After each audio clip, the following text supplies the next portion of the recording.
वो जो आपको दिया गया है, आप उसको हाईलाइट कर लो कि इसमें ये पॉइंट्स हैं, इसमें डायबिटीज भी है, इसमें हाइपरटेंशन भी है, इसमें प्रीवियस सिजेरियन सेक्शन भी है, इसमें स्टिल बर्थ भी है, इसमें ये है, इसमें वो।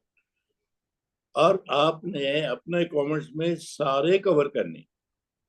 मसक जो आपने डेटा भेजा था, मैंने अपनी डॉक्टर से डिस्कस किया, उसने शी इज गुड, लेकिन उसने सारा केस खत्म किया। वो मैं उसको 6-7 मिनट देता हूँ, कर लेती है वो। और उसमें जब कवर किया, मैंने कहा तुम तो फेल हो गई, क्योंकि उसमें था प्रीवियस सिजेरियन सेक्शन और स्टिल बर्थ। जी सर। ये लुबना तुमने 2 चीजें ऐड की हुई थी। तो मैंने कहा तुमने जी सर। प्रीवियस सिजेरियन सेक्शन का कुछ नहीं, सेक्शन की कोई डिटेल नहीं पूछी, चूंकि अब्रप्शन के लिए हुआ था कि वो क्लासिकल सिजेरियन सेक्शन इमरजेंसी में तो नहीं हुआ।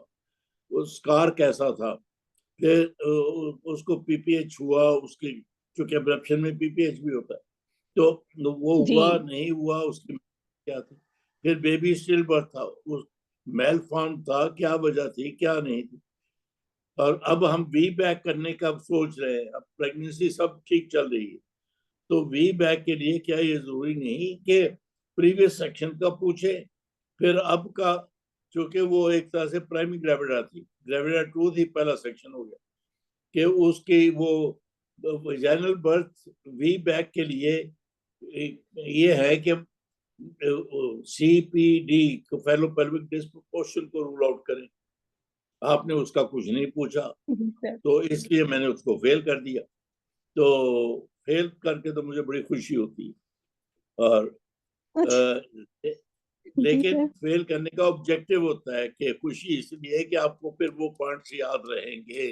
जी तो सर, आज अच्छा ही की है। आपकी बात कि चाहे 2 कॉम्प्लिकेटेड केस एक ही में डाले हों, कुछ भी हो, आप 1 2 3 4 5 उनको हाईलाइट कर लीजिए। और फिर जो अपने कमेंट करने हैं, हिस्ट्री लेनी है, फिजिकल एग्जामिनेशन, मैनेजमेंट, उसमें उन सारे पॉइंट्स को कवर करना, सारे पॉइंट्स को कवर जी करना। सर। ये नहीं करना कि प्रीवियस सेक्शन है, प्रेग्नेंट भी नहीं है, तो आप उसका वी बैक डिजाइन अभी से फैसला करने शुरू हो जाए। बाबा, वो तो जब अगली प्रेगनेंसी होगी, बेबी का साइज होगा, उसकी लाई होगी, उसकी प्रेजेंटेशन होगी, फिर उसकी पेल्विस की असेसमेंट होगी, तब करेंगे। लेकिन आप अभी से ना कीजिए, जी लेकिन सर। वो पॉइंट सारे कवर सर कीजिए। इसमें जी सर, सर इसमें हम ये कह सकते हैं कि I will look for the good predictor for the we back in the mother and in the foetus. हाँ, कह सकते, क्यों नहीं कह सकते। लेकिन वो जो आपके उस हिस्ट्री में कितने सारे पॉइंट थे, caesarean sir blood section, pressure भी करप्शन, raise थी। स्टिल बर्थ, और पीआईएच, और शायद ब्लड शुगर भी थी उसकी, पता नहीं क्या कहता। जी सर, ब्लड तो शुगर भी रेज थी। तो ये सारा कुछ जो है आपने अपने हिस्ट्री, फिजिकल एग्जामिनेशन, इन्वेस्टिगेशन में फिट इन करना है, कवर करना है, फिर आप पास होते हैं। जी सर। सर चलो, आपसे एक रिक्वेस्ट करनी थी। सर आप लोग वर्कशॉप नहीं कंडक्ट कराते हमीर लतीफ हॉस्पिटल में? क्या नहीं, सर हर जगह पे वर्कशॉप्स हो रही हैं, सर कोई वर्कशॉप नहीं कंडक्ट होती यहाँ पर? बहुत होती हैं, बहुत होती हैं। सर जैसे मैं अभी मैं उनमें एफडीएस की नहीं, वर्कशॉप वो कंडक्ट हो वो रही सर तो है। आप बहुत सारे, वर्कशॉप करवा ले कोई। मैं खुद वो तो सिर्फ सर मैं प्लीज। सर असल हमने में, वैसे भी और आना है। सुन लीजिए, मेरे स्टूडेंट्स तो हैं पेशावर से, कराची, बल्कि थोड़े बाहर भी हैं। तो मेरा मीर लतीफ में की एक्टिविटी के साथ कोई ऐसा इंटरेस्ट नहीं है। माशाल्लाह वहाँ पे फर्क है, रुबीना है, यूसुफ है, बहुत सारे लोग हैं, वो करते हैं, वो पढ़ाते हैं। खासा फर्क तो जी सर, बहुत वैसे वो पड़ता। कर रहे होते हैं। तो लेकिन मैं तो क्या सर। मेरी फैमिली को तो मेरी यही एक्टिविटी बड़ा वो लगती है कि छोड़ो क्या तुम करते हो। तो सर लेकिन आपकी वजह से तो हम पास हो रहे हैं। चलो, अल्लाह के पास चले। कुछ पूछना तो पूछो, नहीं तो 5 मिनट 9 को रह गए मेरे आज, क्योंकि पिछले 2 केस, फिर थायराइड, फिर पता नहीं क्या क्या आप लोगों ने पूछ लिया। सर आज थायराइड के लिए मैं वॉलंटियर हूँ। लुबना लिखा हुआ है, लुबना और फलक। जी सर। लेकिन मैंने पिछली डिस्कशन के 3 केस हुए थे, तैयार मैंने 4 और 5 किए थे। तो फातिमा थी वॉलंटियर लाहौर जी से सर। कौन से पता करें? जी कौन सर। से? चलो अभी से शुरू कर लेते हैं 3-4 मिनट पहले। जी sir. A patient age 20, primary gravida, 8th month की gestation पे she had a fit at home. She was brought to the hospital in unconscious state.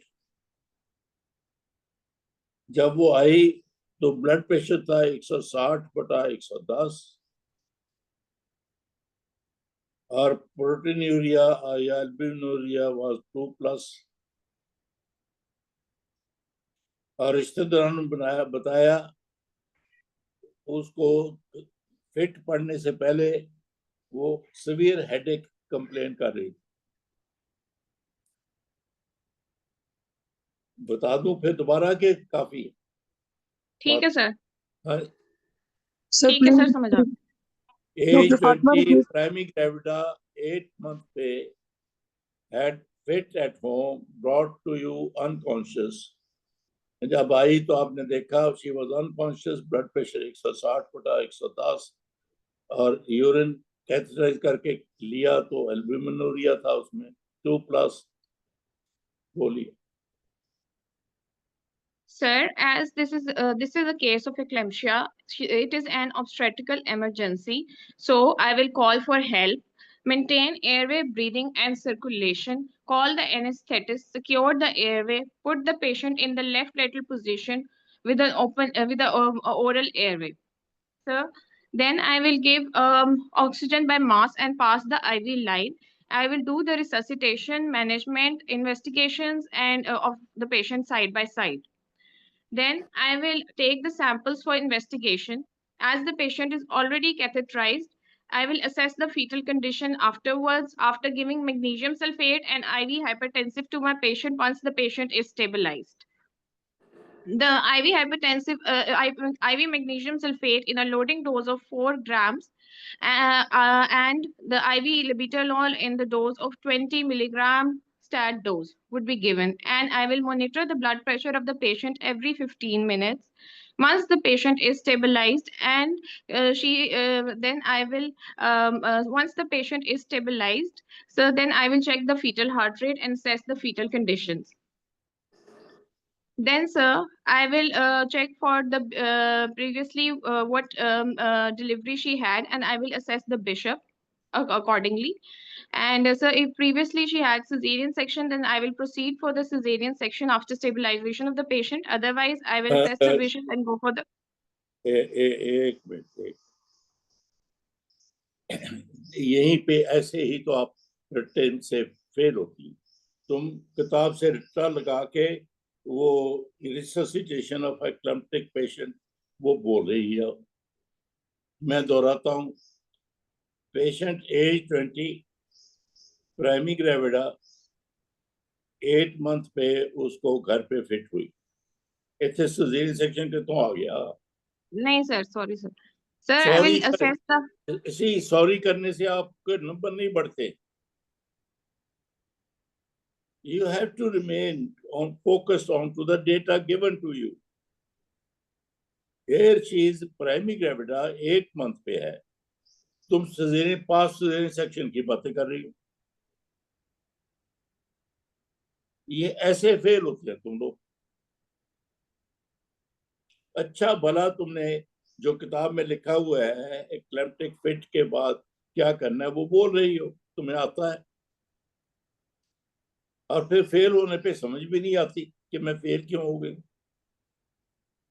क्या मेरा हक नहीं है कि उसको जो कैंडिडेट इस प्राइमरी ग्रेविडा को प्रीवियस सेक्शन मुझसे पूछे या उसकी मैनेजमेंट मुझे बताए? तुम तो पेशेंट के साथ ही नहीं हो, तुम तो किताब में हो। यही ना किया करो अपने आप के साथ। मैंने कहा डेटा डेटा डेटा गौर करो। प्राइमरी ग्रेविडा इस पे नंबर 1 लिखो, 8 महीने पे फिट हुई 2 लिखो, फिर नंबर 3 फिट हो गई उसको, फिर वो अनकॉन्शियस लाई गई, और ये फिर ब्लड प्रेशर था, ये 6 बातें आपसे बताई गई हैं। उनमें प्राइमरी ग्रेविटा नंबर 1 थी। आप उसका सेक्शन करने चली गई, पहले प्रीवियस सेक्शन की हिस्ट्री मांग ली। चलो मैं छोड़ता हूँ आपको, फिर बोलिए। जब Sir, I will assess her bishop after the patient stabilization. I will assess the bishop of the patient, rule out cephalopelvic नहीं, disproportion. नहीं, यहाँ And पे आप जल्दी से बिशप पे चलेगी, बहुत जल्दी चलेगी, बहुत जल्दी। क्या आते ही वो सारी फिट हो गई है तो अब इसको इंड्यूस करो या डिलीवर करो, बिशप करो? ना ना, ऐसा नहीं। ये इसमें है, आपने बोलना है, तभी मैंने रखा था कि ये एक्लेम्सिया है, पहले तो इमीडिएट केयर आपने बोली, फिर नंबर 2 उसको स्टेबलाइज करना है। उसमें उसकी नर्सिंग है, उसकी फर्दर मेडिकेशन है, कुछ टेस्ट है कि आपकी मेडिकेशन ओवरडू तो नहीं हो रही, अंडरडू तो नहीं हो रही, मैग्नीशियम के मैंगनीज क्या है, मैग्नीशियम सल्फेट जो दिया है उसके 2-4 वो बोले बातें, पर्टिकुलर टेस्ट करूंगी, उसका मैग्नीशियम का लेवल करूंगी, फिर यूरिनरी आउटपुट देखूंगी, फिर उसके बाद लबिटालॉल, वो आपने लोडिंग डोज बता दी, उसके बाद मैं ब्लड प्रेशर को फर्दर कैसे मैनेज करूंगी। जब वो बिल्कुल स्टेबल हो जाएगी और एनपीओ रखूंगी और नर्सिंग होगी, नर्सिंग पे जरा खास जोर दीजिए, कैसे नर्सिंग होगी।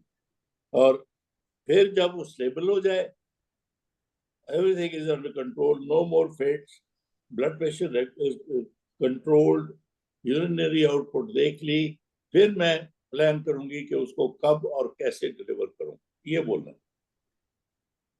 देन आई विल प्लान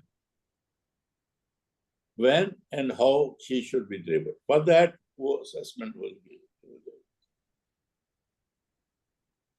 आप एकदम से बिशप पे चली गई, ऐसा तो करते भी नहीं। आपने कितने सारे क्लेम्प्टिक देखे होंगे, उनको तो आइसोलेट करके स्टेबलाइज करके घंटों बाद फिर रीअसेस किया जाता है कि अब दोबारा फिट नहीं हुई, मैग्नीशियम सल्फेट ठीक चल रहा है, ब्लड प्रेशर ठीक कंट्रोल्ड है लेविटोलॉल से या हाइड्रोलाजीन से, तो फिर आप यूरिनरी आउटपुट ठीक है, then you come to just say this much okay, sir. कि फिर मैं असेस करूंगी तो उसको हाउ टू डिलीवर है। फिर मेरे जैसे एग्जामिनर आपसे पूछे अगर सब कुछ स्टेबल है तो why do want to deliver immediately? आपने कहा ना डिलीवरी का फॉर्म बोलो। Sir, I will stabilize my patient, give her the loading dose of magnesium sulfate and labetalol, and then I will start the infusion dose of magnesium sulfate of 1 gram per hour. And infusion. ये maintaining dose बोली आपने, उस पे maintain करूंगी और जब stable हो जाएगा फिर बोले, ये बोलना। ठीक हो गया? And जी सर। चलो यस, आज मैंने बहुत सारे केस रखे हैं इसलिए इसको 10 मिनट पे यहीं पे छोड़ दी।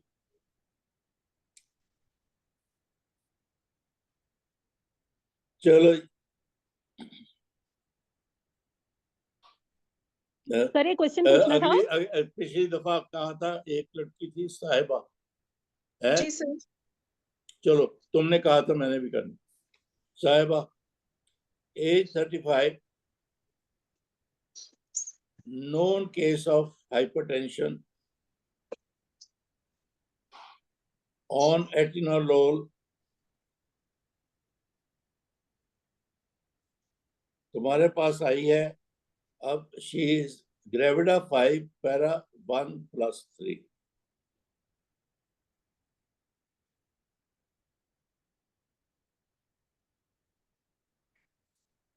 बोलिए। सर एक दफा मैं सिनेरियो रिपीट कर लूं। एज 35 है, क्रॉनिक हाइपरटेंसिव है, ऑन एटिनोलोल। हाँ And the patient comes for Gravida 5. 5 para 1 plus 3. Gravida 5 para 1 plus 3. और सर कितने वीक्स पे है अभी? मैंने नहीं ना बताया, आपने ठीक सवाल पूछ लिया। सीधा यहीं से शुरू करना है तो मैं कहता हूँ ठीक सवाल है, या दरमियान में पूछना। चलो, कितने वीक्स की प्रेगनेंसी, जेस्टेशन पीरियड हो गया, लेट्स से कि 20 वीक्स। ठीक है सर, अस्सलाम वालेकुम। After mutual introduction and confirming the details of the patient given to be, I will inquire about the details of her hypertension, duration, medication, as she is on atenolol, her control of hypertension, either she is controlling BP monitoring done routinely or not. Inquire about the symptoms of any end organ evaluation done, either she is doing her visits with her physician for follow-up, routine follow-up or not. Then either she has done any pre-pregnancy evaluation, she has pre-pregnancy preconception evaluation, and is she has done pre-pregnancy any end organ evaluation regarding retinopathy, nephropathy, her cardiac status, and preconception care. And then during her as in this pregnancy, either she has reviewed her physician for change of medication or not, and then her during she has done with her booking scan, either it was a single alive fetus, and her anemone scan, either everything is normal. Has she taken Loprin 150 mg in this pregnancy? Has she done her uterine uptake Doppler up till now? Then I will inquire about the previous pregnancy, her previous pregnancy, as she is para 1, duration of pregnancy, intrapartum, antenatal, and postnatal complication, either it was a term or preterm delivery, it was normal or cesarean section. Then inquire about the 3 miscarriages. Either all the miscarriages were missed miscarriages. Has she done any ultrasound during her all the miscarriages? Either then these miscarriages were followed by any medical termination or surgical evacuation. And then to rule out the cause of hypertension, any history of joint pain, photosensitivity, any history of venous thromboembolism in this pregnancy, and then any history of diabetes, any nephropathy, any sign and symptoms of hyper and hypothyroidism, and then inquire about her. I will inquire about the symptoms of in this pregnancy, any nausea, vomiting, any persistent headache, blurring of vision, epigastric pain.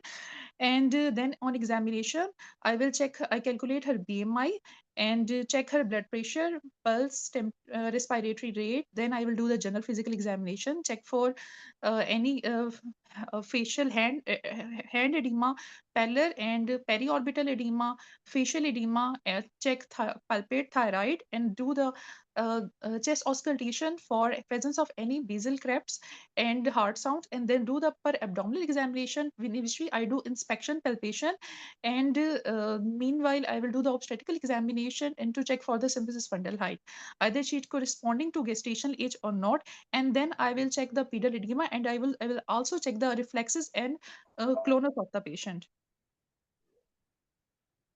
I will consult my patient. Sir कोई positive finding है तो बता दें।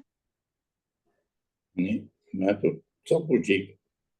सब कुछ ठीक है, ठीक है। I will consult my patient that she has chronic hypertensive, and this is a high risk pregnancy. It is associated with fetal-maternal complication. Fetal complication is IUGR, preterm delivery, iatrogenic and intrauterine fetal demise, and maternal complication development of worsening of her end organ, worsening of her hypertensive complication, for example, VN retinopathy, nephropathy, if she has developed previously. If she is not, then she can also development of preeclampsia, and also tell her the sign and symptoms of imminent eclampsia. I will tell my patient we will follow her pregnancy. First, we will do uterine artery Doppler, and we will follow her pregnancy by growth scan, growth chart on her antenatal visits, during which we will check her control of blood pressure, development of any sign and symptoms of preeclampsia, and urine albumin testing at every visit, inquire about the fetal movement. In this pregnancy, she will be followed with growth scans, and as she is chronic hypertensive, if everything remains stable, then we will discuss with her at 36 weeks the mode of delivery, and the mode of delivery depends about the previous obstetrical history, either it was a simple normal vaginal delivery or cesarean section. And then at 37 weeks, I will 37 plus weeks, I will admit if she does not go into spontaneous labor, then I will admit my patient for induction of labor. And during induction of labor, also she will be monitored. One-to-one care will be given. Continuous fetal monitoring will be done, and if her blood pressure is controlled, then 4 hourly her blood pressure will be monitored, and her blood pressure is uncontrolled, then she will be kept in high dependency unit, and 1 hourly her BP monitoring, and BP monitoring will be done. And after once her baby is delivered, baby will be handed over to neonatologist. Active management of third stage of labor will be done. Her after delivery, then she will be kept for observation at least 24 to 48 hours for development of any sign and symptoms of postnatal preeclampsia. बस time खत्म हो गया, ठीक हो गया, ठीक हो गया, काफी ठीक हो गया। लेकिन जो चीज मिसिंग है, आपने 3 मिसकैरेजेस है उसके मतलब सिर्फ 3 सवाल पूछे हैं। डायबिटीज तो नहीं, नेफ्रोपैथी तो नहीं, थायराइड तो नहीं। हालांकि 3 अबॉर्शन जिसकी हो उसकी तो आप ये कह देती इस 3 की बजाय I would like to ask detailed history of those miscarriages. Sir वो मैंने पूछा कि जी सर, डिटेल्ड हिस्ट्री क्या है? Any maternal disease, any fetal anomalies, and any complication during pregnancy. ये 3 कह देती तो मुझे कबूल था, मुझे कबूल था कि आप अबॉर्शन की 3 अबॉर्शन की हिस्ट्री में फंस के, क्योंकि एज इट सच यही एक पूरा सवाल बन जाता है। प्रीवियस हिस्ट्री ऑफ 3 मिसकैरेजेस कैसे मैनेज करोगे? ये पूरा 7-8 मिनट का सवाल है। लेकिन यहाँ चूंकि ये वो फिट हुआ है, आपने जरा उसको डायलेट नहीं किया। एक बात मेरी सुन लीजिए। और दूसरा, वो एस इनहिबिटर पे है, इसके मतलब और किया सर आपने सर इसको चेंज करेंगे है? सर नहीं, सर आपने मुझे बताया था कि वो एटिनोलोल ले रही है। वो क्या है? सर वो तो बीटा ब्लॉकर है ना? सर बीटा ब्लॉकर है वो। हाँ जी, सर बीटा सर ब्लॉकर भी एनोमलीज चेंज करेंगे प्रेगनेंसी में। कोई हम एनोमली continue तो नहीं, करेंगे। उसको रीनल एनोमलीज तो नहीं या लिम्ब एनोमलीज तो नहीं डेवलप हुई? नहीं वो तो मैंने कहा पता सर जो सर ये एटिनोलोल अच्छा का है हुआ, ये चलो ये continue क्लियर। करेंगे। आप पढ़ लीजिए, एटिनोलोल एस इनहिबिटर है कि बीटा ब्लॉकर है? सर ये तो beta ACE inhibitor sir, ACE inhibitor. No no no नहीं सर नहीं बीटा है, ब्लॉकर है सर, बीटा ब्लॉकर है। बीटा ब्लॉकर, सॉरी देखो चलो, लेबिटलॉल से बनता है ना, लेबिटलॉल एटिनॉल। हो रही है तो आपको कहना था ये अल्फाज कहिए कि चूंकि ये कंट्रा इंडिकेटेड नहीं है प्रेगनेंसी में, तो इसलिए मैं इसको कंटिन्यू, ताकि एग्जामिनर को समझ आए कि you are concerned about certain medication के वो देनी चाहिए कि ना देनी चाहिए। Okay sir. सर लेकिन एटिनोलॉल, एक्सक्यूज मी सर, हाँ। सर एटिनोलॉल का है कि ये आगे फिर IUGR कॉज करती है, तो फिर इसमें इसको चेंज करने का वो है रिकमेंडेशन। तो नहीं ऐसी बात नहीं है, लेबिटालोल भी IUGR और करती है। मुझे तो देखिए इस कंफ्यूजन में सारा वक्त नहीं जा करना चाहता, आधी कह रही है आधी कहती नहीं है। मेरा सिर्फ आपको मैसेज ही है जो पेशेंट मेडिकेशन ले रहा हो आप उस पे कमेंट कीजिए, I will confirm that this medication is not contraindicated during pregnancy. Okay, sir. I will continue that. Or if it is contraindicated, then I will stop that and put her on another medication. ठीक है, तो दो मेरे आपके सारी description जो आपने 10 minute लिए जो उस पे है, नंबर 1 जो डेटा दिया गया वो था एक हाइपरटेंशन की मेडिकेशन है, उस पर जरूर कमेंट कीजिए, it is not contraindicated, hence I will continue. Or if it is contraindicated, then I will change the medication to labetalol or something else. तो और दूसरा इसमें बड़ी इम्पोर्टेंट बात थी कि वो अब 20 वीक्स पे है और प्रीवियस 3 मिसकैरेजेस में, तो इसको ये 20 वीक से बियॉन्ड जाएगी तो फिर वो अबॉर्शन के रिस्क से बाहर हो जाएगी। लेकिन उस अबॉर्शन को जरा और डायलेट कीजिए कि I from history I will find out any cause in the mother, in the fetus, or in chromosomes or immunity, जैसा आपने बोला था, ये इस पे थोड़ा सा डायलेट कीजिए। चलो जी अगला चलो। पिछली दफा 2 वॉलंटियर थे आज के लेक्चर के लिए, ये तो पिछले लेक्चर की, एक लुबना थी एक फलक थी। लुबना के साथ तो मेरा हो गया है वो केस, इसलिए मैं फलक को बुलाता हूँ। फलक सर नहीं हुआ मेरे साथ, आपका केस नहीं सर मेरे डिस्कस साथ तो केस नहीं हुआ। किया? नहीं सर, मैंने थायराइड का केस नहीं किया। ना जो पहला आते ही मैंने डिस्कशन की, वो जो केस हिस्ट्री आपने भेजी थी वो आपकी नहीं थी, वो जो previous abruption caesarean section stillbirth, वो किस केस हिस्ट्री आपने नहीं भेजी थी? नहीं लेकिन सर मैंने तो आज थायराइड का केस करना था ना। ओहो, जो मैंने सर वो तो मैंने वैसे पूछा था। वैसे पूछा सर थायराइड भी कर लेते हैं, मैं जल्दी से कर लूंगी। चलो मैंने थायराइड वैसे जल्दी वाले ही लिखे हैं। तो पहला केस, बड़ी तुम जिद्दी हो, ये age 25, sorry sir. recently married, she is on thyroxine and comes to you for consultation because she is planning a pregnancy. बोलिए, लुबना बोलेगी। की कोई डोज है? मैं फिर दोहरा देता जी। हूँ। 25 साल एज है, रिसेंटली शादी हुई है, लेकिन वो थायरोक्सिन लेती है। तो आपके पास आ गई कि हम तो शादी के फौरन बाद प्रेगनेंसी प्लान कर रहे हैं, please advice.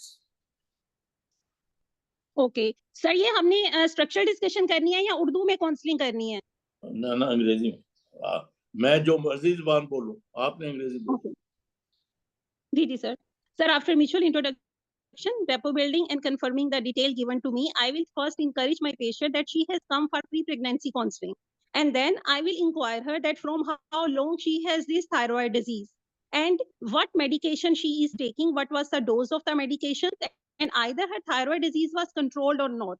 I will inquire the control of disease through the symptoms. I will inquire either she is having a symptoms including a heat intolerance or any history of palpitations or dyspnea or diarrhea or any menstrual irregularities, what dose of medication she is taking, and either she is compliant with the medications, and her last investigation what was done, I would like to review it because I will counsel her that before she get pregnant her thyroid disease should be controlled, and once she get pregnant what was the and I will also counsel her that if she get pregnant without having control of disease, then it will be having an implication on the fetus and in the maternal also.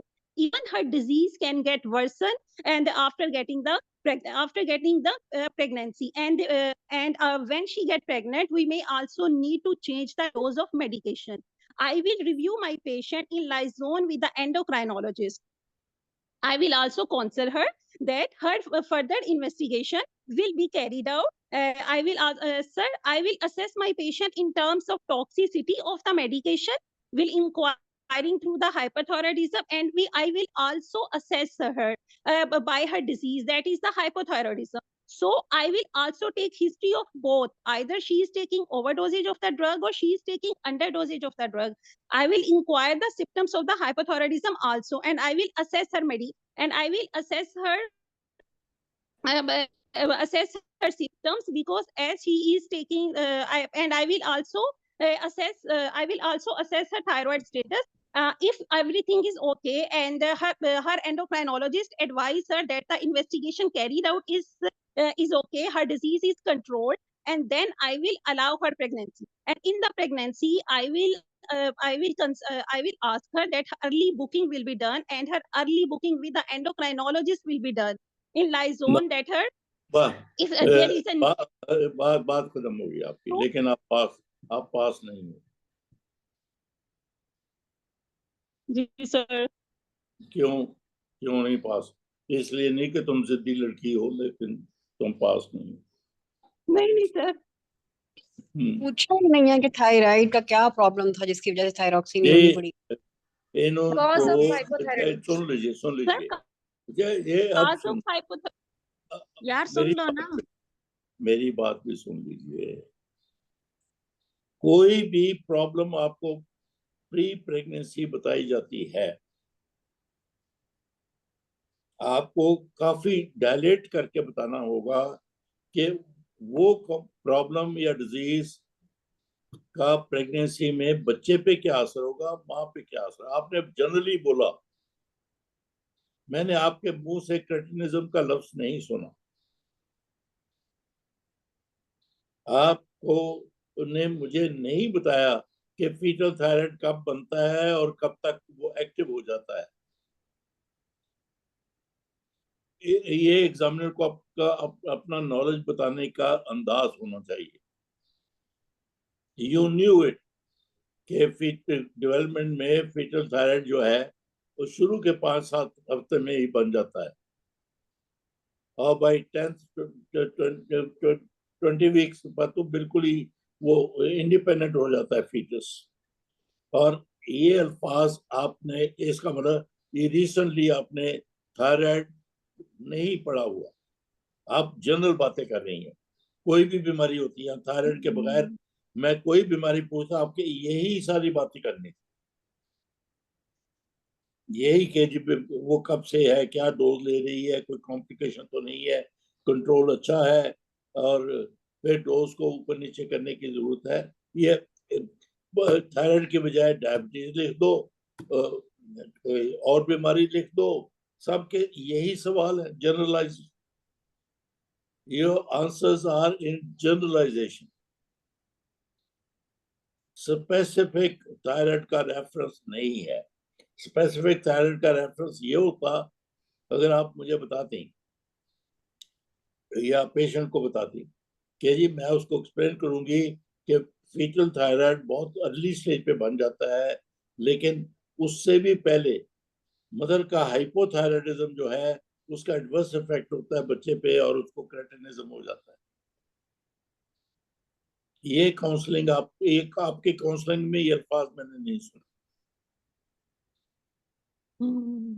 Ji sir. Sir इसमें हम counsel करेंगे कि आप hypothyroid में आपको सब fertility का जिक्र करेंगे इसमें, और वो तो बाद में आएगा ना, पहले कि प्रेगनेंसी पे क्या असर होगा।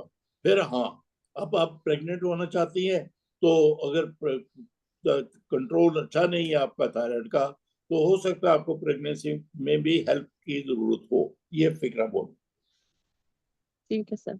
सर थायराइड एंटीबॉडीज भी करवाएंगे तो उसके टेस्ट में कि उसको हाइपोथायराइड है क्यों, आयोडीन की डेफिशिएंसी है, पिट्यूटरी का फंक्शन पुअर है, या वो बातें चलो मैंने छोड़ दिया, लेकिन मैं आज का जो पॉइंट बनाना चाहता था वो ये है कि जब आपसे इस तरह से पूछा जाए कि मुझे ये प्रॉब्लम है, मैं प्रेगनेंसी प्लान करना चाहती हूँ, ये लुबना ने जो बोला सारा हर एक पे फिट होता है, वो ठीक होता है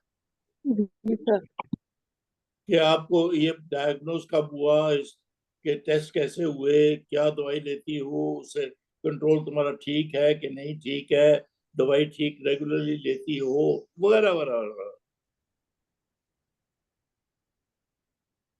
और किसी ने कहा कि उसकी कॉज की बात है हाइपोथायराइड की, तो वो बाद में पूछ ले, लेकिन अब ये सारे सवाल बिल्कुल ठीक थे आपके, लेकिन वो जनरलाइजेशन में थे।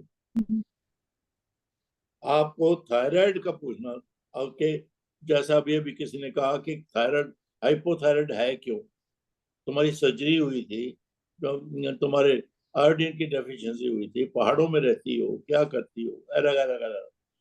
तो लेकिन उसका स्पेसिफिक उस बीमारी का प्रेगनेंसी पे क्या असर है और कैसे वो दवाइयां ठीक देनी है नहीं देनी, कंट्रोल ठीक करना है नहीं करना, वो या वो दवाइयों की डोज कब बढ़ जाएगी कब कम हो जाएगी, क्या हो जाएगा, ये स्पेसिफिक टू द डिजीज बोलिए, फिर आप पास होंगे। ये जनरलाइजेशन से आपके 5 नंबर होंगे। चलो, लुबना के बाद है फलक। सर इसे रिपीट करूं? ना प्लीज, उन आगे चलने दो। माशाल्लाह, I like it, I love it कि जो मुझसे इस तरह से पेस्टर करे, मैं बार बार बोलती हूँ, लेकिन जरा दूसरों को चांस देती हूँ। अगली दफा फिर से फलक जी सर। सर डॉक्टर है। फलक की ना, डॉक्टर फलक की इमरजेंसी ड्यूटी आ गई है तो वो उधर गई हैं, उन्होंने मैसेज किया है। चलो सर मेरे साथ कर लें फिर। फलक नहीं तो एक और है,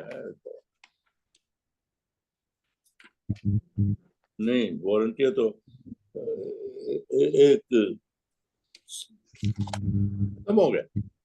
लुबना तुम पढ़ जी। Sir doctor Nazish. सर मैंने कहा डॉक्टर सर नाजिश। पहले मेरे साथ कर लेना। चलो जी Nazish.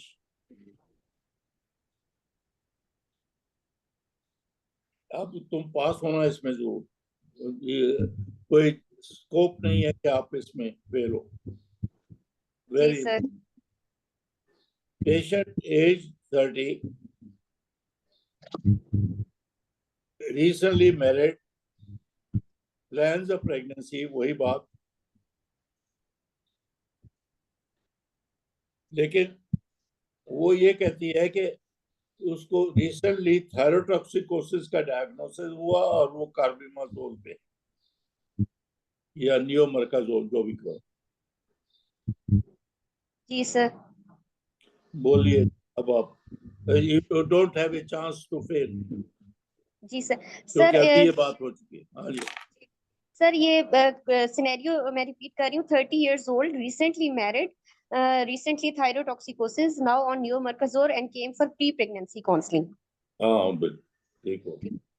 Sir, after mutual introduction and confirming the patient identity, I will inquire the missing biodata, and then I will inquire about the disease, the duration of her hyperthyroidism, and in what dose she is taking this drug, and in which frequency, and whether the disease is controlled or not.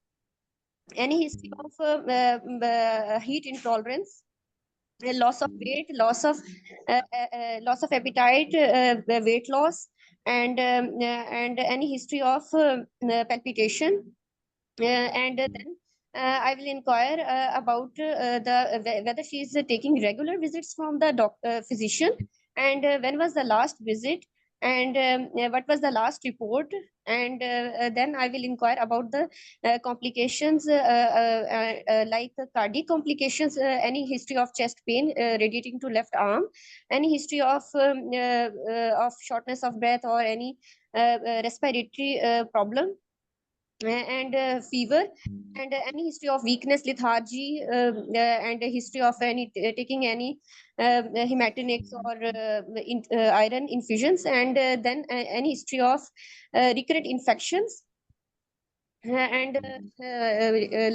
and then I will inquire about the any complication association with the drug, like any history of right upper quadrant tenderness, or any history of jaundice, and any history of infections and sore throats. And then I will inquire about past medical history, and any history of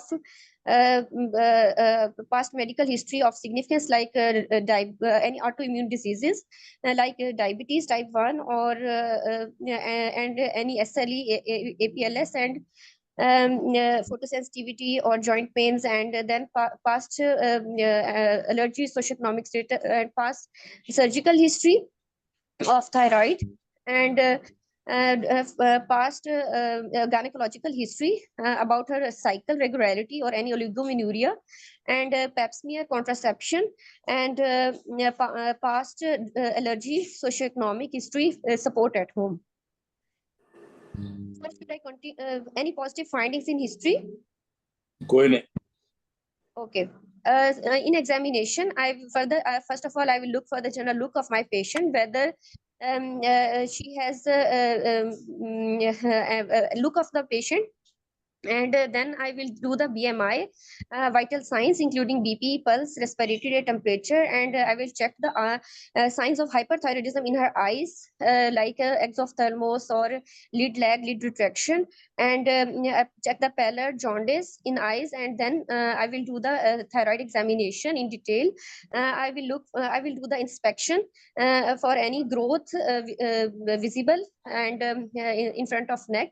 I will also do the deglutination test, and then I will do the growth. Then I will do the palpation for temperature, tenderness. If any growth is present, I will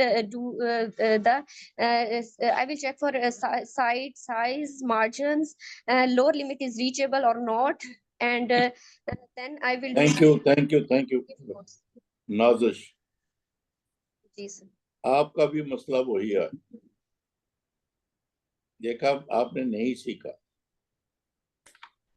Exactly, your focus on to the disease. उसका बाबा जब वो pregnant होगी तो इस disease का बच्चे पे क्या असर होगा, प्रेगनेंसी पे क्या असर होगा, ये मैंने अल्फाज नहीं सुने तुमसे. तुमने ये इस बात पे जोर दिया उसका कंट्रोल अच्छा होना चाहिए, बस. वो तो फिजिशियन है पापा, इस काम के लिए तो वो फिजिशियन के पास जाएगी कि उसका थायरोटॉक्सिकोसिस है, नियोमर्काजोल पे है, वो डोज एडजस्ट करेगा, उसको पता होगा कि मॉनिटरिंग कैसे करनी है. हमें तो उसका सिर्फ रेफरेंस आना चाहिए. हमें बात करनी है अपने कि अगर वो इसको थायरोटॉक्सिकोसिस की पेशेंट है, नियोमर्काजोल पे है, कि वो कब प्रेग्नेंट हो, और जब इसी फौरी प्रेग्नेंट हो जाएगी तो ये हाइपरथायराइडिज्म का बच्चे पे क्या असर होगा, उसकी दवाई नियोमर्काजोल का बच्चे पे क्या असर हो सकता है और या नहीं होगा, जो भी है. और फिर प्रेगनेंसी पे वो ये हाइपरथायराइडिज्म उसकी प्रेगनेंसी पे माँ पे क्या असर करता है, डोज बढ़ानी पड़ती है, उतनी ही रहती है, कम करनी पड़ती है, और फिर हम मॉनिटर कैसे करते जाएंगे, वगैरह वगैरह. आपने प्रेगनेंसी की बात करनी थी. क्यों आपकी सोच जो है सही नहीं होती? मैं तो परेशान हो गया हूँ इस बात से. अभी एक केस किया है, लुबना को इतना मैंने डांट दिया है, और मैंने तुम्हें एज ए चैलेंज कहा कि ये देखो तुमने क्या सीखा, तुमने कखरी से क्या, वही किताबी गल, नियोमर्काजोल और बीमारी, थायरोटॉक्सिकोसिस, इंस्पेक्शन, उसका हाइपरथायराइड क्यों है, नोड्यूल है नहीं है, तो वगैरह वगैरह. ये बातें, ये कम करो. ज्यादा प्रेगनेंसी और हाइपरथायराइडिज्म इसकी बात करो कि ये नियोमर्काजोल अगर तुम कंट्रोल्ड है तो क्या तुम यही जारी रखो. या इसको चेंज करने की जरूरत है, और फिर क्या डोज बढ़ेगी कम होगी, इतनी ही रहेगी, ये बताने की जरूरत है। फिर अगर कंट्रोल अच्छा ना हुआ, हाइपरथायराइड रही, तो फीटस पे क्या असर होगा? कोई असर नहीं होगा। प्रेगनेंसी ठीक चलती रहेगी, चलेगी, या उसका कुछ करना होगा क्या? नहीं नहीं नहीं बाबा, क्यों आपकी सोच सही नहीं होती? मैं तो थक गया हूं ये बातें कर कर। मैं तो सब्जेक्ट मैटर काट उसकी बात कम करता हूँ, आपको डांट डांट डांट डांट के थक जाता हूँ। नहीं, ऐसा ना करो। चलो जी, अगला। क्या आज तुम लोगों को क्या हो गया है? मुझे ही कुछ हो गया। अब मैंने कार्डियक के 2-3 केस तैयार किए, तो क्या इसको खत्म कर लें ताकि फिर अगला सब्जेक्ट कोई ले। हमने कहा थायराइड कार्डियक, थायराइड के 2 कर लिए, अब कार्डियक करते हैं। वॉलंटियर बोलो। सर मैं करूं? माशाल्लाह माशाल्लाह, वैसे तुम्हारे जैसे होना चाहिए, तुम्हारे जैसे होना चाहिए। वेरी सर मैं गुड। भी वॉलंटियर हूँ। बोलो सर ना, डॉक्टर कुछ बोलो ना। सर साहिबा, साहिबा, आप कहाँ से बोल रही हो? सर इस्लामाबाद से। ये लुबना कहाँ से बोलती है? सर मैं रहीम यार खान से। ओए होए, रहीम यार खान के पास ही है अहमद महमूद मखदूम, है? जानती हो? यस सर है। सर मैं मीरपुर में होती हूँ, मीरपुर मथेलो में। अच्छा, नहीं तो मैं कहने वाला था मखदूम साहब के सारे बच्चे मैंने डिलीवर किए, मेरा सलाम कर।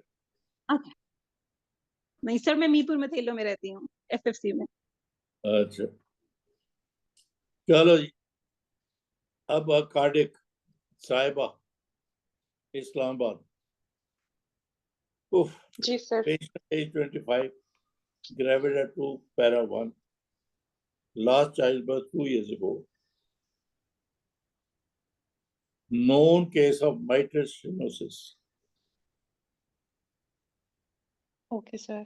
LMP 1st of January 1925. 1st January 1925। Came for antenatal booking. उसको cough with expectoration, और कुछ नहीं। फिर बोल दूं? जी sir. Age 25, gravid 2, para 1, last childbirth 2 years ago. She is a known case of mitral stenosis. अब प्रेगनेंसी है 1 जनवरी इसी साल से। She has come for booking. आपने पूछा तो उसने कहा मुझे खांसी है, बलगम भी आती। साहिबा पास हो, ओके सर। फोकस करो, बोलो। Sir, after mutual introduction and confirming the details of the patient given to me, I will inquire about the disease of her details of her cardiac disease, when the disease was diagnosed, how diagnosis was made, what was the symptoms before, what medication was prescribed, now what medication she has been taking, either she is compliant with her medication or not. Has she has done any pre-pregnancy counseling before this pregnancy? Either her physician told her whether she can conceive or not, and mitral stenosis. Either she has done any surgery for this disease or not. बोलते Either हैं। she is taking, ji sir, either she is taking any anticoagulant therapy or not. And then I will inquire about the symptoms of palpitations, dyspnea, shortness of breath on lying down, chest pain radiating to arm, and any bluish discoloration of lips on exertion. I will calculate her NIHA classification as per her disease.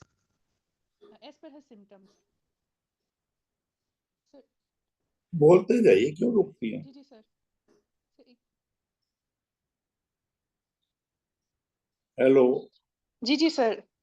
आप बोलते जाए ना, क्यों जी रुकती sir. हैं? Why are you जी sir. wasting?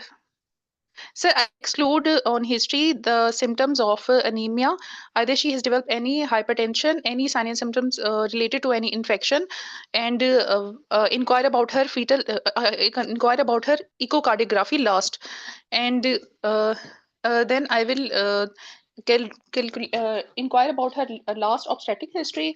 Either in this previous obstetric history, she was diagnosed with cardiac disease, or it was before before this disease.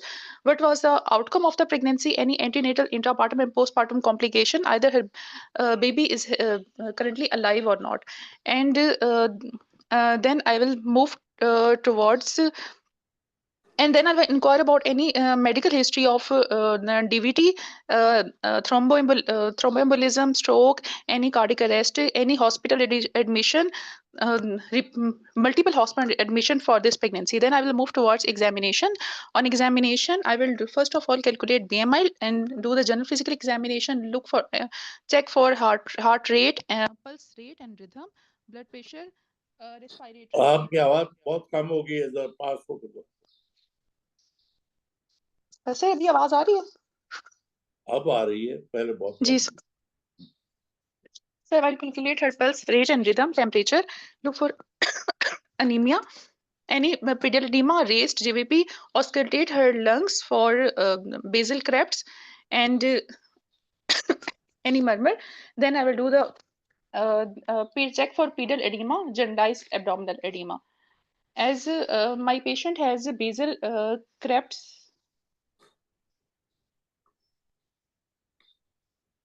Sir आपने बताए थे कि उसको बेसल क्रेप्स है और एक्सपेक्टोरेशन है ना हिस्ट्री पे? करेक्ट का लफ्ज मैंने नहीं बोला था, मैंने बोला था she complains of cough with expectoration. Cough with expectoration, ठीक है sir. With on expectation, either she has any frothy sputum, any blood in sputum, and then I will tell my patient that she has high risk pregnancy that is associated with the fetal-maternal complication. Fetal risk include life-threatening fetal risk increase risk of miscarriage in IUD, IUGR, fetal distress during delivery, increased perinatal mortality and morbidity, and maternal complication includes aggravation of her disease, life-threatening arrhythmias, thromboembolism, persistent ventricular dysfunction, and maternal increased maternal mortality. I will manage my patient by involving the multidisciplinary team, especially in the zone with cardiologist. I will get my patient fresh echocardiography done to check her cardiac status, and on which I will want to know about the area of the lesion to either the mitral stenosis is mild, moderate, and severe, and the presence of any pulmonary hypertension, ejection fraction of the heart, and any sign and symptoms of cardiac failure. And काफी काफी काफी हो गया।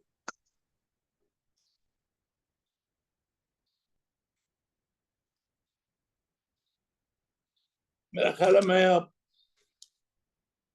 ये class बंद कर honest. बाबा जब आप लोग मेरी बात ही नहीं मानते, पता नहीं क्यों। ये वॉलंटरी कोर्स है, आप जिसका दिल चाहे आए, जिसका दिल चाहे। मैं तो आपको देखता भी नहीं हूँ, जानता भी नहीं हूँ, पहचानता भी नहीं। आप खुद ही आती और मुझसे डांट खाती। लेकिन आज तो आप, मैंने बार बार बार पिछले 2-3 केसेस जितने हुए, बाबा उस बीमारी को आप प्रेगनेंसी में कैसे मैनेज करते हो, उसका प्रेगनेंसी पे क्या असर होता है, प्रेगनेंसी का उस पे क्या।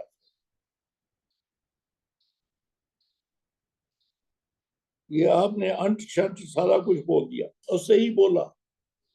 मुसीबत ये है कि वो सही है, मैं ये नहीं कह सकता गलत, लेकिन वो रिक्वायर्ड नहीं है।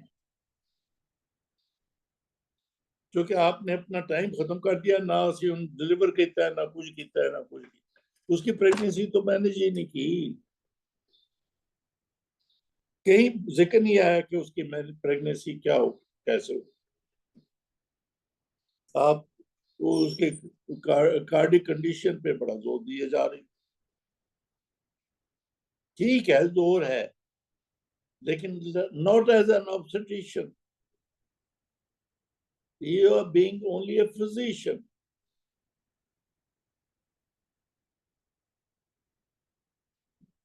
मुझे आप करेक्ट कर दीजिए। सबसे इंपॉर्टेंट बात है, कार्डिक पेशेंट हो, हम उसको कहते हैं जी ये ग्रेड 1, 2, 3, 4 है। आपने ये अल्फाज इस्तेमाल नहीं किए कि मैं उसकी ग्रेडिंग करूंगी। वो क्लास 1 में है, 2 में है, 3 में है, 4 में है, गल इतनी खत्म हो जाती है। क्योंकि क्लास 1 जो है उसकी मैनेजमेंट कुछ और है, 2 की कुछ और है, 3 और 4 की कुछ और है।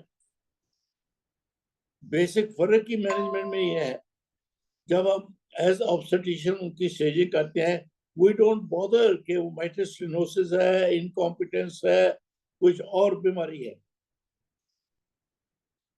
आपने ये अल्फाज नहीं इस्तेमाल किए, आपने ये अल्फाज नहीं इस्तेमाल किए। उसी को बल्कि डायरेक्ट करके आगे लेके जाना है कि चूंकि बहुत अर्ली स्टेज है अभी, 1 जनवरी से अब तक, कि इस स्टेज पे अगर वो 1 में है तो 2 में चली जाएगी, 2 में है तो 3 में चली जाएगी। और ये 1, 2, 3 की मैनेजमेंट टोटली फर्क 3 और 4 को तो अभी से दाखिल करके परमानेंटली अस्पताल में रखना होता है जब तक डिलीवरी ना हो। ये मैंने अल्फाज आपसे नहीं सुने। 1 और 2 में ठीक है, she can be treated from और लुक्ड आफ्टर फ्रॉम होम। फिर चूंकि ये अर्ली स्टेज पे है और मैंने क्लियर कट डायग्नोसिस दे दिया है आपको माइट्रस स्टेनोसिस का, तो आपने कहीं जिक्र नहीं किया, एक दफा कहा उसका एको करवाऊंगी, कि उसका अल्फाज इस्तेमाल होने थे कि मैं उसकी स्टेनोसिस, माइट्रस स्टेनोसिस कितना टाइट है, कितना छोटा है, उसको असेस करवाऊंगी। क्योंकि even during pregnancy surgical treatment हो सकता है, माइट्रोवेलवॉटमी हो सकती है उसकी। फिर आखिर में ऑब्स्टेट्रिक मैनेजमेंट तो ये है सिंपल सी, कि उसकी mode of delivery does not matter. Cardiac disease की वजह से हम उसका सेक्शन नहीं करते। She can be delivered vaginally if there is no contraindication. ये अल्फाज मैंने नहीं सुने आपसे। सो बेसिकली आज का बाबा लिख लो, लिख लो, लिख लो। कोई भी मेडिकल डिजीज, सर्जिकल डिजीज आपको पेश की जाए, वेरी ब्रीफली उस डिजीज का जिक्र करना है, फिर उसको लेके जाना है how that disease is going to influence pregnancy and influence your management of that pregnancy, and also whether that disease will get worse because of pregnancy or not. ये आपका अंदाज होना चाहिए। कोई भी बीमारी है, मैंने बोला ना उससे पहले वो थायराइड का था, क्या था, बड़ा अच्छी डिस्क्रिप्शन दी गई। लेकिन how that disease is going to influence pregnancy and pregnancy is going to influence that disease, how medication is going to increase or decrease or remain same, और मेडिकेशन का प्रेगनेंसी पे क्या असर है, बच्चे पे क्या असर, ये बातें बोलनी। तो घूम फिर के बीमारी बड़ी अच्छी है, पढ़ी आपको, बड़ा हार्ट डिजीज आपने चैप्टर पढ़ा है, बड़ा अच्छा था, पास नहीं हो, पास नहीं हो, क्योंकि how does that heart disease influence pregnancy and how pregnancy influences heart disease. ये होना चाहिए आपका फोकस, फोकस, फोकस, वो नहीं है। ओह, चलो एक केस और कर लेते, आप लोगों ने मुझे परेशान कर दिया। मेरा ख्याल है हम इस तरह के प्रॉब्लम ज्यादा डिस्कस करें तो आपको तो फोकस ही नहीं रहा, पता नहीं इधर उधर। बीमारी बीमारी बहुत अच्छी पढ़ी हुई है, मैंने मेडिकल बुक से पढ़ी है, जो ऑब्स्टेट्रिक बुक में तो ऐसे थोड़ा सा रेफरेंस होता है।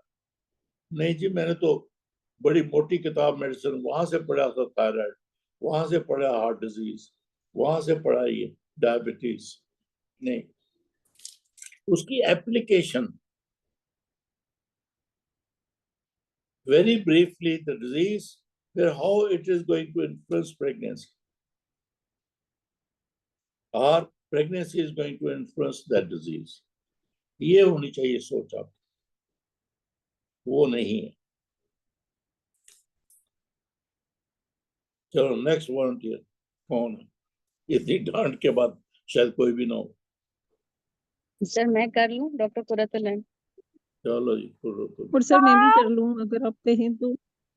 कौन है दूसरी, कौन है? लुबना। हाँ जी, लुबना, तू क्यों सर बार बार? लुबना। पूरा तो लाइन, चलो लुबना, तुम कहाँ रहती हो?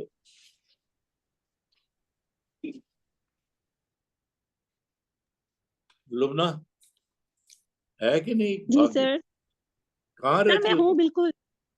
लाहौर में? सर रहीमिया खान, वो सर मीरपुर मथेलो में, सर एफएफसी में। अच्छा अच्छा, वो अच्छा, चलो। ये सिंधी होते बड़े जिद्दी। सर मैं पंजाबी हूँ, मेरे हस्बैंड की जॉब फौजी फर्टिलाइजर कंपनी में है, तो इसलिए हम यहाँ पर है। अच्छा अच्छा अच्छा, और तुम्हारा हस्बैंड क्या करता है? वो सर वो इंजीनियर है। इंजीनियर ग्रेड में? जी सर इंजीनियर हैं। हैं? जी सर इंजीनियर हैं। तो वहाँ कैंपस में सबसे बड़ा घर मिला हुआ तुम्हें? सर बस सही मिला हुआ है। सर शुक्र है सर, ठीक मिला हुआ है। चलो कुर्रतुल ऐन, जी sir. Age 30, married for 5 years, primary gravid, known case of rheumatic heart disease, had valve replacement 1 year ago.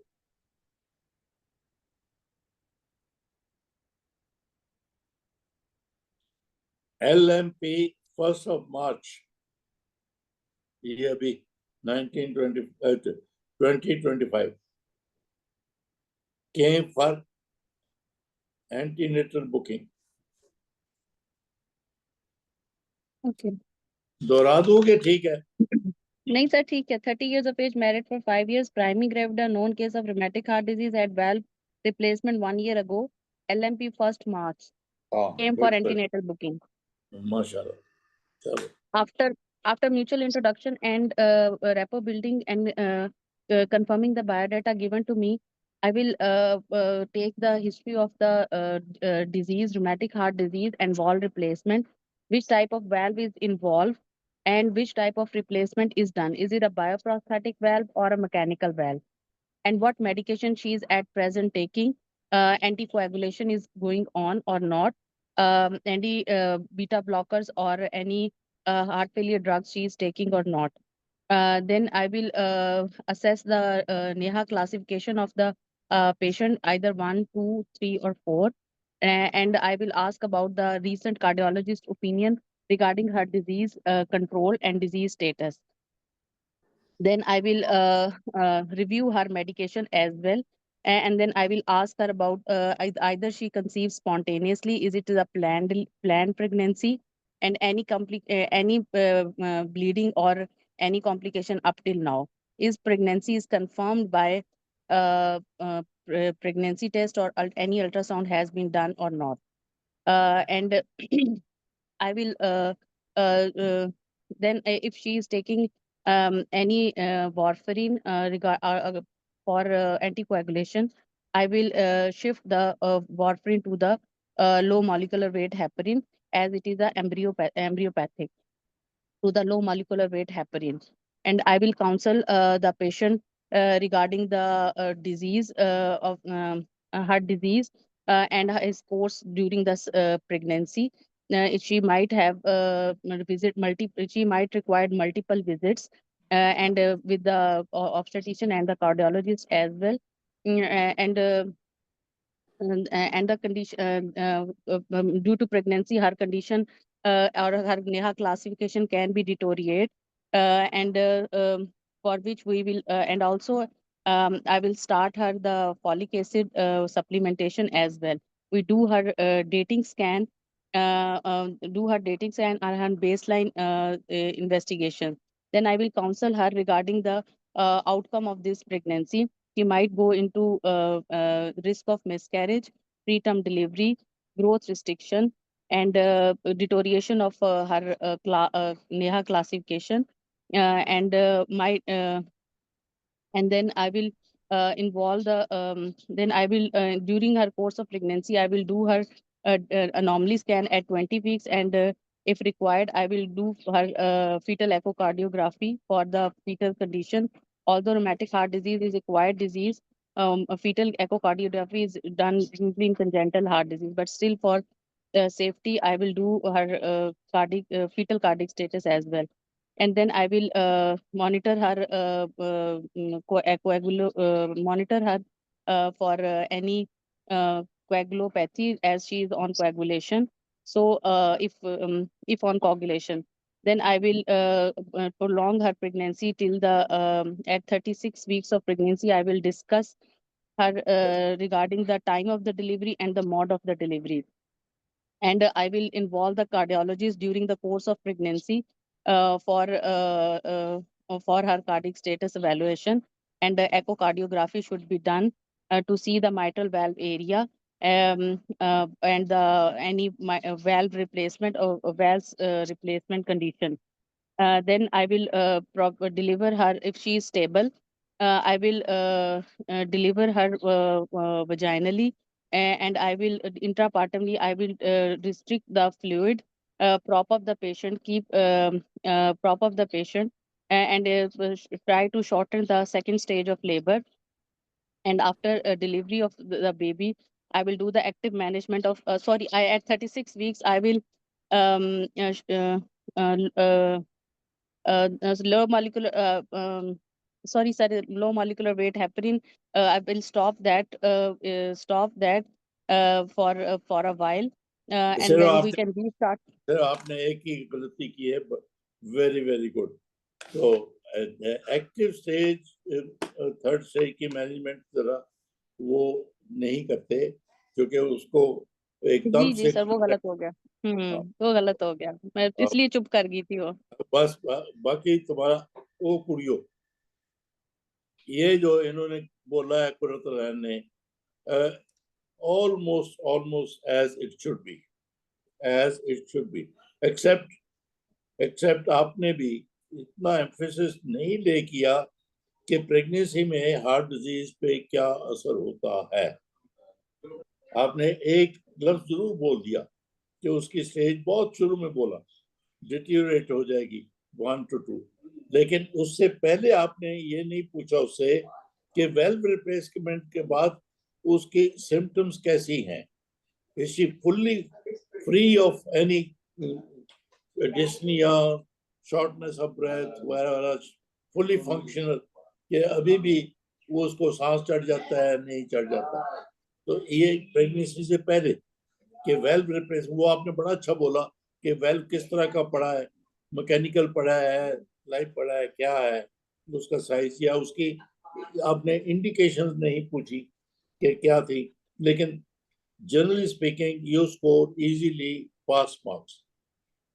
Thank you sir sir, इसमें थैंक यू सर। वॉरफेरिन का नहीं पूछना था? वॉरफेरिन तो इम्पोर्टेंट थी ना इसमें, क्या कि जी? वॉरफेरिन ले रही पूछा हैं या नहीं, थ्रोम्बोसिस वो को पूछा और चेंज भी इन्होंने किया। वो बहुत शुरू में बोल दिया था कि अगर वारफरिन ले रही है तो मैं लो मॉलिक्यूलर वेट पे डाल दूंगी उसको, ये बोला था इन्होंने, ओके ये सर। बोला था। तो तभी मैंने इनको पास भी किया कि जो जो रिक्वायरमेंट थी वो सारी बोली, सिर्फ 2-3 चीजें मिसिंग थी, वो इस वजह उनकी वजह से आप फेल नहीं होते। ऐसे 1-2 चीजें मिस हो तो नहीं होते, लेकिन सारा चीज ही वो चैप्टर ही आप बदल जाए, सिर्फ बीमारी बीमारी बीमारी की बात करें। बाबा यहाँ तो प्रेगनेंसी होनी है और प्रेगनेंसी का उस बीमारी पे क्या असर होगा, ये बोल रहे हैं आप, उधर नहीं जाते आप। वो मेडिसिन में पूरा थायराइड का इतना लंबा चैप्टर पढ़ लिया आप, वो बोलते जाते हैं, that doesn't help you, you don't pass just because of that information. हमें इंफॉर्मेशन देनी है कि उस डिजीज का प्रेगनेंसी पे क्या असर होगा, पूरे first trimester, second trimester, third trimester, even delivery. जैसा इन्होंने बोला, बड़ा अच्छा बोला कि उसकी वजह डिलीवरी हो सकती है, no contraindication because of heart disease. बस एक फिक्रा, आगे बोला ही नहीं कि सेक्शन होगा कि वजह डिलीवरी होगी, just that information was good enough. तो यहाँ पे मैंने इनकी थर्ड स्टेज की वो मिस्टेक थी, एक तरह से सीरियस मिस्टेक थी, फिर भी उसको दरगुजर कर दिया और इनको पास किया मैंने, क्योंकि इन्होंने पूरा वक्त, शायद ये केस आसान हो गया था, पूरा वक्त बताया कि प्रेगनेंसी का के ऊपर उस हार्ट डिजीज का क्या असर, उसका डेटिंग स्कैन कैसे होगा, बच्चे का एको कैसे होगा, क्यों होगा, ये बोला इन्होंने। हाँ, आप लोग पता नहीं क्यों टाइम तो सर ऊपर थायराइड हमारा ना, सर थायराइड डिजीज जो है वो हमारा काफी वीक टॉपिक है। और तो सब थायराइड काफी लोगों को उस पर डिफिकल्टी होती है। कोई डिफिकल्टी नहीं उसमें, आसान तरीन सब्जेक्ट है। हाइपरथायराइड में तो कोई खास है ही नहीं, वही न्यूमरकाजोल और वो प्रेगनेंसी को उसका कंट्रोल ठीक करना है बस, ना उसका कोई खास इफेक्ट है बेबी पे ना उस पे। और क्योंकि बेबी का थायराइड जो है वो बाय 10th वीक वो तो फंक्शनल हो जाता है। हाइपो का है, हाइपो का भी अगर फर्स्ट ट्राइमेस्टर में हाइपो रही हो, दैट मीन्स के प्रेगनेंसी से पहले बेबी को क्रेटिनिज्म का, ये लफ्ज बोलना है, क्रेटिनिज्म का खतरा है। आयोडीन डेफिशिएंसी, किन लोग पहाड़ों पर रहते हैं, ग्वाइटर के मरीज होते हैं, उनको हो जाती है, इतना सा बताना है।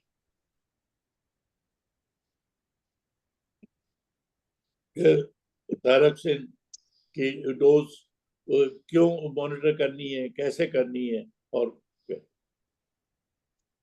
इतना सा बताना। खैर केस तो एक और था, मैं आपको हिस्ट्री बता देता हूँ, डिस्कस नहीं करता क्योंकि 5 मिनट ऊपर। Patient age 30 years, para 1, had spontaneous vaginal delivery 10 days ago. She suddenly collapses,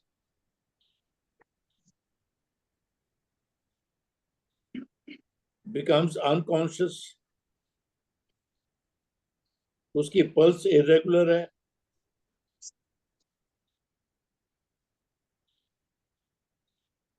oedema feet है, और चेस्ट एग्जामिनेशन पे crepitations are all over.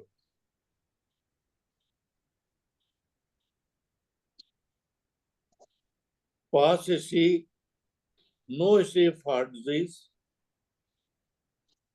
Normal pregnancy थी, नॉर्मल लेबर, नॉर्मल डिलीवरी। दोहरा दूं? सर ये पेरीपार्टम कार्डियोमायोपैथी है। माशाल्लाह माशाल्लाह। कौन बोल रही है? सर इसमें हम रूल आउट करेंगे पेरीकार्डियम हाँ, कार्डियोमायोपैथी, बिल्कुल, पल्मोनरी एम्बोलिज्म भी हो सकता है इस बिल्कुल, पेशेंट को, बिल्कुल। और इसके साथ क्योंकि पल्मोनरी एडीमा और कोई और कॉम्प्लिकेशंस भी, एनेस्थीसिया या जी सर, ये 3 हमारे डीडी होंगे और हम इसी के अकॉर्डिंगली चलेंगे। हाँ माशाल्लाह। सिनेरियो सर रिपीट कर दें प्लीज। आई विश के टाइम होता, मैं डिस्कस करता आप लोगों से, फिर खुश जाता कि आपको तो बड़ा अच्छा आता है। सर सिनेरियो एक दफा बोल दें please sir. Age 30, para 1, normal delivery 10 days ago, suddenly collapses, pulse उसकी irregular है, edema भी है, pulmonary crepitations भी, बाकी no issue of any abnormality, heart disease, pregnancy, labor, सब कुछ। डिफरेंशियल डायग्नोसिस बहुत अच्छा बोला, थैंक यू। अगला क्या, अगले मंडे को लूंगा ये, चूंकि मैं जा रहा हूँ एंड ऑफ दिस मंथ, आप लोगों का इम्तिहान है मई में, इसलिए मंडे मैं जारी रखूंगा इम्तिहान तक। इम्तिहान के बाद thank you sir. we'll go back to West. Thank you sir. Thank you sir, अल्लाह हाफिज। तो अगला टॉपिक क्या करें? सर मुझे वॉलंटियर करने हैं नेक्स्ट टॉपिक के लिए। और सर मुझे भी करें सर मेरा प्लीज। नाम भी लिख लें सदफ। सर डॉक्टर साहिबा। नाजिश। लुबना, सर तो डॉक्टर लुबना। अपना नाम बदल के आ जाओ तो उधर हर दफा ही।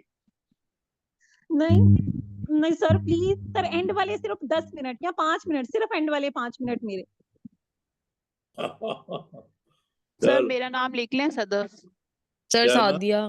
सर सदफ। सादिया। सर साहिबा। सादिया। टॉपिक क्या करना है? क्या सदफ बात, सर। आज तो इतनी सारे नाम आ नौरीन। गए। Sir Sadia.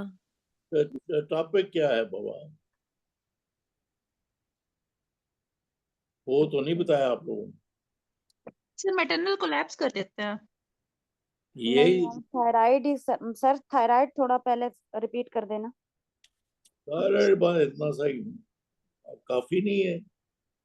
Sir maternal collapse ना हाँ? Sir endometriosis. Sir last time, हाँ सर नेक्स्ट टाइम हम एंडोमेट्रियोसिस करना ऐसा सर। कर लें कि हम एक पेशेंट में 1 या 2 कॉम्प्लिकेशन इकट्ठे रख के उनको साथ लेके चले। हाँ, दोनों दो भी हो सकते हैं, क्यों नहीं हो सकते? डायबिटीज, कार्डियक डिजीज, हाइपरटेंशन के साथ अनीमिया, हम इस तरह लेके चलते हैं। सर IUGR कर लें सर, सर ऐसा IUGR। कर ले चलो मेरा ख्याल सर, है hypertension IUGR।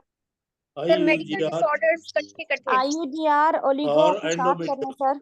IUGR hypertension IUGR और ओलिगो। एंडोमेट्रियोसिस, ये दो करेंगे। जी सर अगर- ठीक है। Okay, all the best. Thank you sir. Thank you sir, Allah Thank you Hafiz. very much. मेरी बात का बुरा ना माने, लेकिन नहीं क्या सर, नहीं सर, बिल्कुल नहीं। आप नहीं जो सर, आपकी डांट से तो हम सीखते हैं।